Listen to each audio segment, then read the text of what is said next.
दोघेही पती पत्नी चांगल्या मोठ्या कंपनीमध्ये कामाला होते. झालं काय, दोघंही कामाला, त्यांना एक छोटासा 4-5 वर्षाचा एक मुलगा होता. घरामध्ये दोघं सासू सासरे म्हातारे, ते दोघंही सकाळी उठून कामाला जायचे, संध्याकाळी यायचे. एक दिवस असं झालं, दोघांनाही संध्याकाळी ऑफिसमध्ये एक मीटिंग होती. आता दोघांनाही जायचं आहे.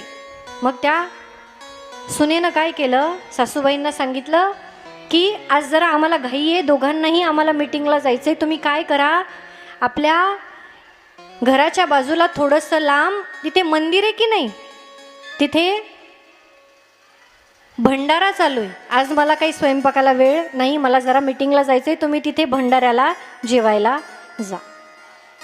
सासूनं सांगितलं, अगं रोज जेवढं करतेस तेवढं करू नको, आम्हाला तिकडं चालत जाणं होणार नाही, तिकडचं खाणं पचणार नाही, दोघांना फक्त 2 भाकरी टाक, आम्ही दुधासोबत त्या भाकरी खातो.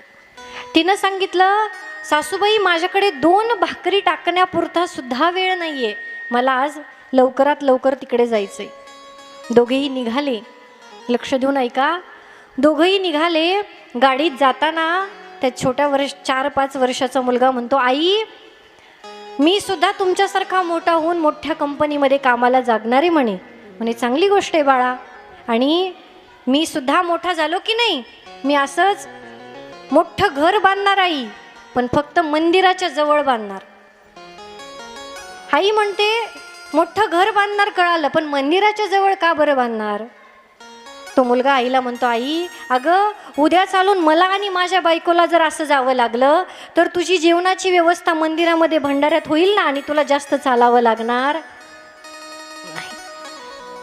अहो तुम्ही जसं वागाल, जसं पेराल ते त्या क्षणाला उगवणार आहे. आता आधी तरी काय होतं, पाप केलेलं पुढच्या जन्मात भोगावं लागायचं, परंतु आता नाही, आत्ता केलेलं आत्ताच भोगायचे, आणि त्याचे प्रत्यय आपल्याला चालता बोलता येतात महाराज, बरोबर की नाही? आपण जे पेरणार आहोत तेच उगवणार आहे.